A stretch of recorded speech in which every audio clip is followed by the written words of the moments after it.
How to focus in anything. Let me tell you a story. నేను ఒకరోజు క్యాఫేలో కూర్చున్నా. ముందొక్కడు కనిపించాడు. లడ్డుకు లడ్డున్నాడు. న్యూస్ పేపర్ చదువుతుండదు, ఎట్లయినా పనికిరాదు మన లైఫ్లోకి నా వరకు. ఇంకొకడు ఉన్నాడు, షాలో బ్రీతింగ్ చేసుకుంటా ఏం తింటుండు, బర్గర్ తింటుండు. ఇంకొకడు ఉన్నాడు, జస్ట్ స్క్రోలింగ్ చేస్తుండు. కానీ నేనేం చేస్తున్నా, సెల్ఫ్ హెల్ప్ బుక్స్ చదువుతున్నా. మంచి అటామిక్ హ్యాబిట్స్ బుక్ చదువుతున్నా. హ్యాబిట్స్ ఇంప్రూవ్ చేసుకోనికి, సెల్ఫ్ ఇంప్రూవ్మెంట్ కదా. చదివిన, ఒక బుక్ చూసిన, ఒక పేపర్ చూసిన, ఒక లైన్ చదివిన, 2 లైన్లు చదివిన, 3 లైన్లు చదివిన, 4 లైన్లు చదివిన, 5 లైన్లు చదివిన, ఫస్ట్ లైన్ మర్చిపోయినా. ఫ్రస్ట్రేట్ అయినా. మళ్ళీ చదివిన, మళ్ళీ 3 లైన్స్ చదివిన, మళ్ళీ ఫస్ట్ లైన్ మర్చిపోయినా, మళ్ళా అప్సెట్ అయినా. అట్లా అనుకొని చదివి ఫోకస్ చేయలేకపోతున్నా. ఒక 1 అవర్లా నేను ఒకటే పేపర్ చదివిన. కేస్ టైం అయిపోయింది.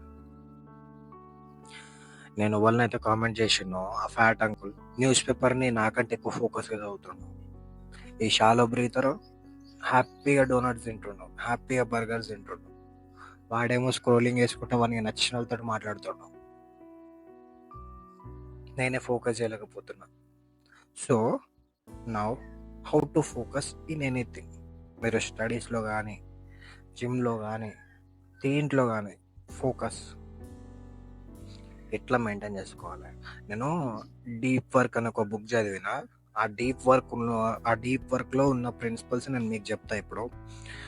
How to focus in anything అంటే, ఒకటే ఫ్లో స్టేట్.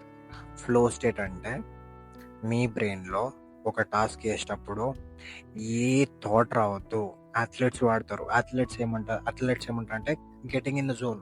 ఆ జోన్ ఏంటంటే, ఒకవేళ 6 కొట్టేటప్పుడు, లేదంటే ఫైనల్ బాల్ అప్పుడు, లేదంటే ఫైనల్ గోల్ అప్పుడు వాళ్ళ బ్రెయిన్లో ఏ థాట్స్ ఉన్నాయి, జస్ట్ అదే టాస్క్ మీద ఫోకస్ ఉంటుంది. దాన్నే ఫ్లో స్టేట్ అంటారు. ఆ ఫ్లో స్టేట్ని ఎట్లా అచీవ్ చేయాలి?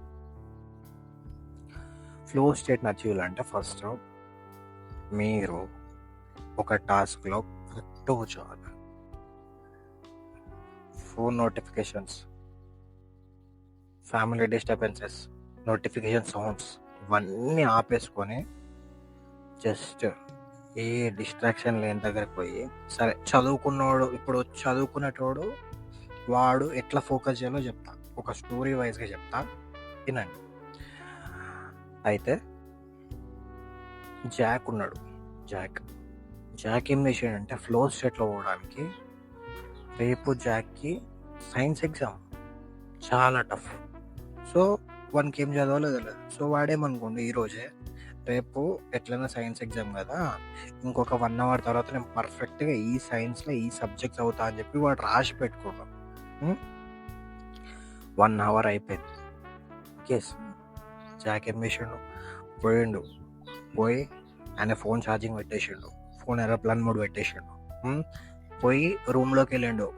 రూమ్లోకి వెళ్ళే ముందు వాళ్ళ మమ్మీ వాళ్ళకి చెప్పిండు, మమ్మీ నేను ఒక 2 అవర్స్ ఫోకస్ తోటి చదువుకుందాం అనుకుంటున్నా, మీరు ఎవ్వరు నన్ను డిస్టర్బ్ చేయకుర్రి, నేను మాత్రం చదువుతా అని చెప్పి వాళ్ళ మమ్మీకి చెప్పిండు.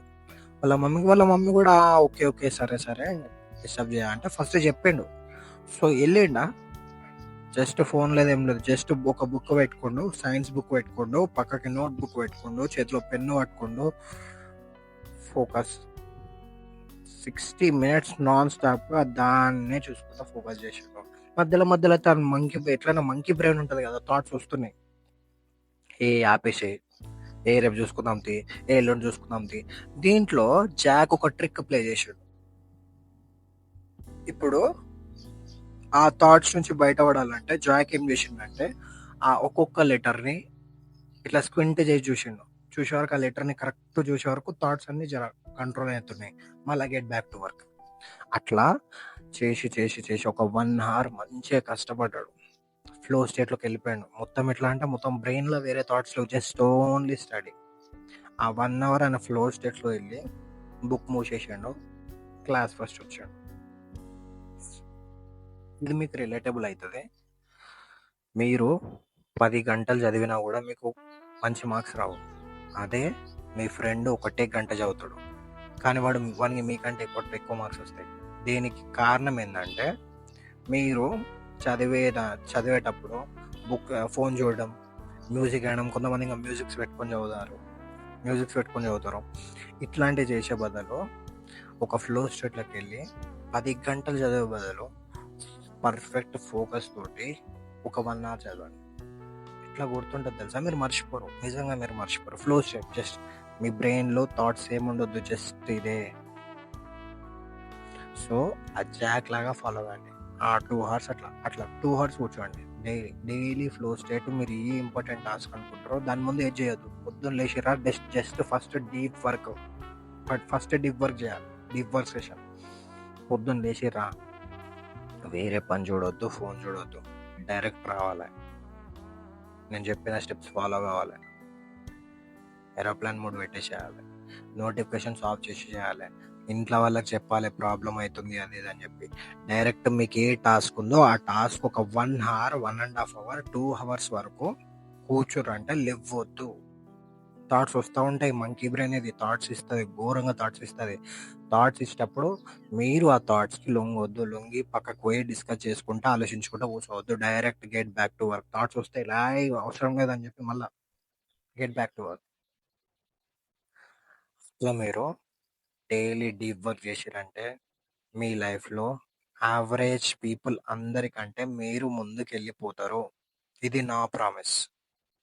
మీరే చూడండి, డైలీ ఒక 2 hours ఇంత పర్ఫెక్ట్గా చదివితే ఏ ఎగ్జామ్ మీరు ఎందుకు క్రాక్ చేయరు? మీతో ఎందుకు కాదు? చూడండి, మీ మీద మీకు నమ్మకం లేదు, కానీ మీ మీద నాకు నమ్మకం ఉంది. అందుకే మీ బ్రెయిన్ని మీరు నమ్మకూరు. నేను గదే అంట, don't trust your own brain. నా బ్రెయిన్ నేను కూడా నమ్మను. నాకు ఇంతకుముందు కూడా పడుకుంటే వీడియోస్ వద్దులే, రేపు చేద్దులే అని అనిపించింది, కానీ వద్దు అని చెప్పి డైరెక్ట్ వచ్చి కూర్చున్నాను. ఎందుకంటే బ్రెయిన్కి కంఫర్ట్ కావాలి. కంఫర్ట్ తోటి మీరు ఎప్పటికీ ఏం చెయ్యలేరు. ఎల్లుండి ఎగ్జామ్ కాదు, రేపు చదువుదాం. సేమ్ అవే వస్తాయి థాట్స్, ఫాలో అవ్వద్దు. ఆ మంకీ బ్రెయిన్ని పక్కకు పెట్టేసి just get back to work. Join the club, subscribe.